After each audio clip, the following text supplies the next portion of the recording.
Hi, my name is Rick Howe. I'm the host of Talk Back to Television here on USA Today. This is my new show called Talk Back for Change. We are talking to people in the entertainment business who are working in their communities to make a real change. Stay tuned. I think you'll enjoy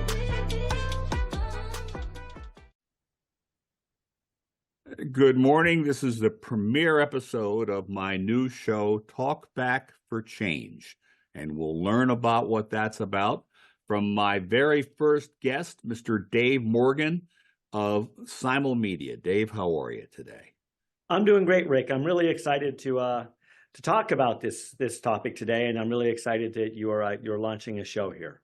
Great, I appreciate that. Okay, so the thing that attracted me to you as my premier guest is your work in something called the Qualitas of Life Foundeion. So tell us a little bit about that, how you decided to get involved with that, and kind of what you do there, all in about Sure. 10 minutes. Excellent. Well, I'm excited to talk about the Qualitas of Life Foundation. It's the backstory I think that's helpful to understand my involvement is that my wife is Mexican, and I met her 24 years ago now, and so living in New York City, it was very important, and now our children are 19 and 20 years old, that I wanted to make sure that they would be as American Mexican as they would be Mexican American. And New York is special that way you can have all the diverse populations together. Now, I'm from a little coal town in Western Pennsylvania, the Allegheny Mountains, otherwise known as Northern Appalachia.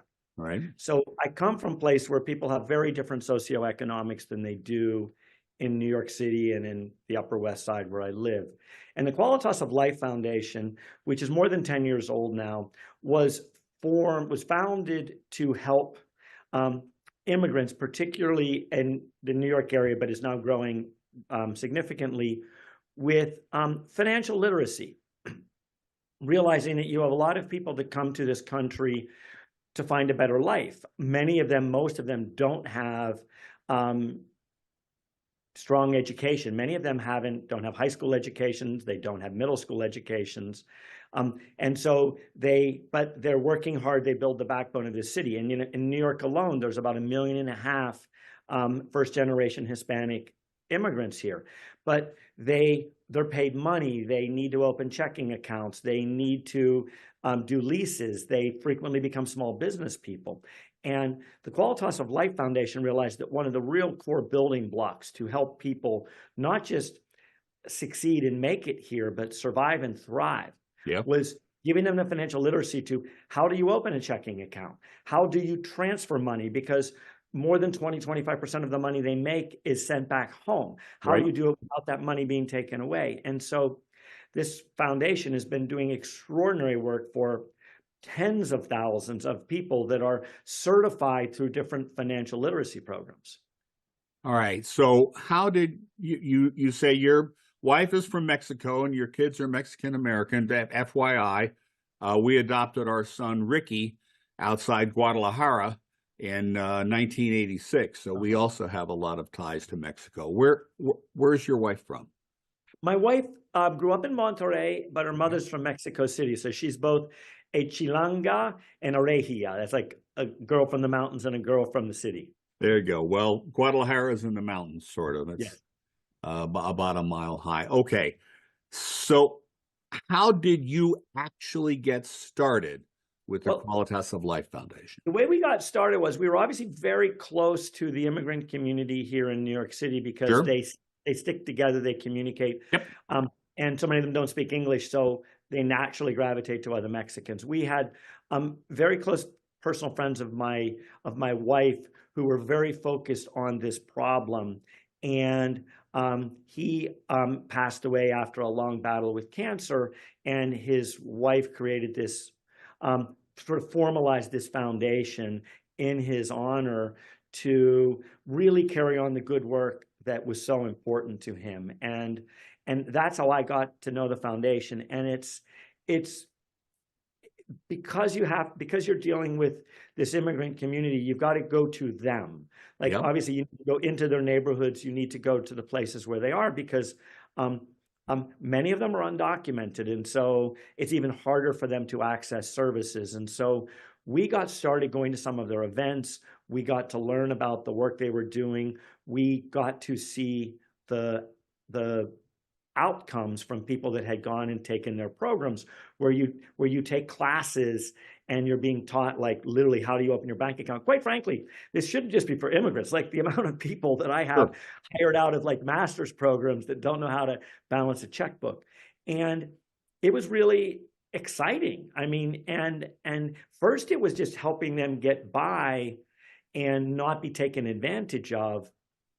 But then you could watch it actually grow to the amount of small businesses that are being driven by this immigrant community, because they don't tend to be able to be hired in the same streams and pathways that many of us are. And a lot of them are delivery people, so that's their own business. A lot of them are prep cooks, and they do contract work. And so we got to going to events. Sometimes one of the things in the advertising industry and media industry is that you go to galas, and that's a way sometimes to learn about things. And so we would just go to some dinners and we would learn more about it. And we both just ran the marathon this past year on behalf of Qualitas of Life.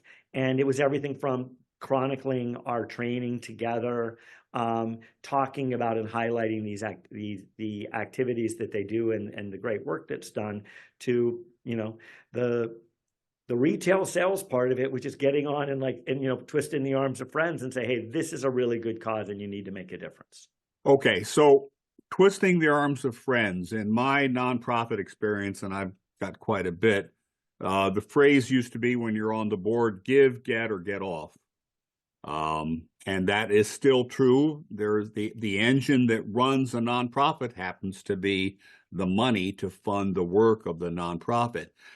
What can you recommend? Because you had a specific way to connect with this cause because of your family, right? Mm-hmm. Does that make it easier for you to say, this is important, this is something I need to do, rather than just ticking a box on a form somewhere? It does. It does.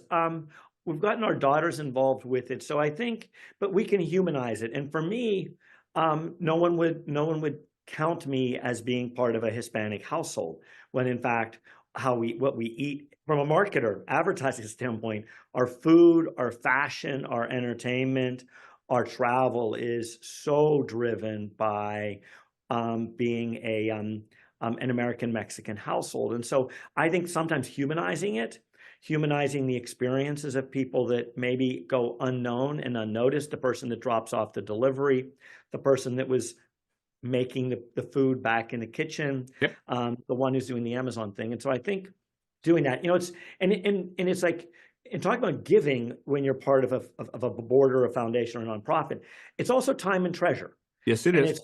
It's letting people know that it may not just always be treasure, it could be time. And it's actually putting in that legwork and amplifying it. And if you don't make sure that you explain it to people and talk to people, I think that's one of the things that we take for granted here in the United States. We don't realize we have by far the most extraordinary philanthropic economy anywhere.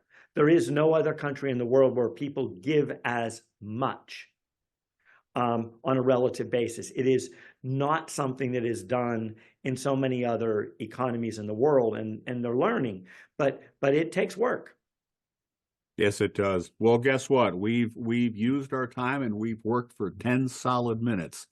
So Dave Morgan, thank you very much for your time. We're recording this right before Christmas, so a Merry Christmas to you and your family. Well, thank you, Rick, and to you also. And I encourage all of your listeners to check out Qualitas of Life Foundation. It's extraordinary, but look for all the things that are passionate in you and your community and your friends. That's it. All right, I'm going to leave everybody with just this phrase, and that is, Hakeem Jeffries made history. Now he wants to make progress.